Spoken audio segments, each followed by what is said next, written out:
What if God told you, leave your home, your family, everything you know? Would you go? Abram, later known as Abraham, was living a settled life in Haran after his family had journeyed from Ur with his father Terah. He was 75 years old. Life was stable, predictable, comfortable. Then God spoke. Leave your country, your people, and your father's house, and go to the land I will show you.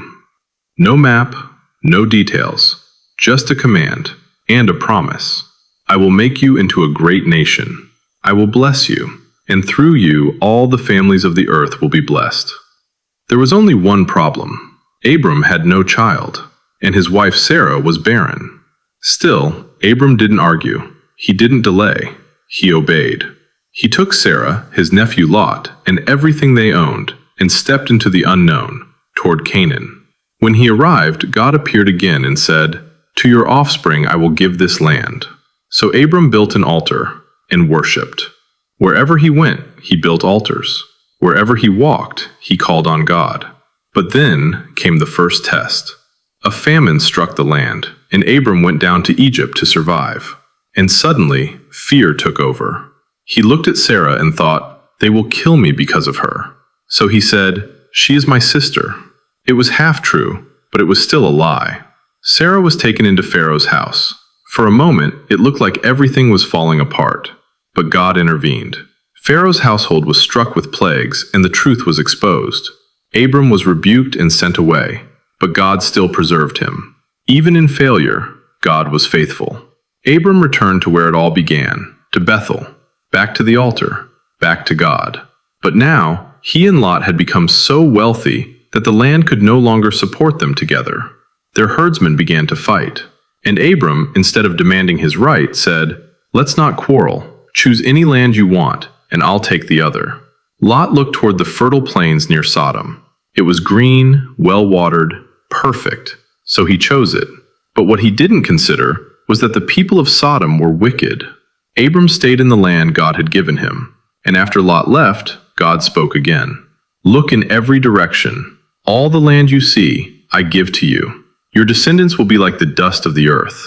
Still no child. Still no proof. Only a promise. Then war broke out. Kings rose against kings, and the region was thrown into chaos. Lot was captured and taken away with everything he had. When Abram heard this, he didn't hesitate. He gathered 318 trained men, pursued the enemy by night, and defeated them. He rescued Lot, the people, and everything that had been taken. And on his return, he met a mysterious man, Melchizedek, a king and priest of God Most High. He blessed Abram and said, "Blessed be Abram, and blessed be God who delivered your enemies into your hand." And Abram gave him a tenth of everything.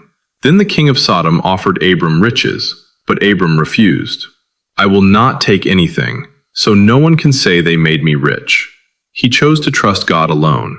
But time passed, and the promise still hadn't happened. Abram began to wonder, "What can you give me, since I remain childless?" Then God took him outside. "Look at the sky, and count the stars, if you can. So shall your descendants be." And in that moment, Abram believed. Not because he saw it, not because it made sense, but because God said it, and that faith was counted as righteousness.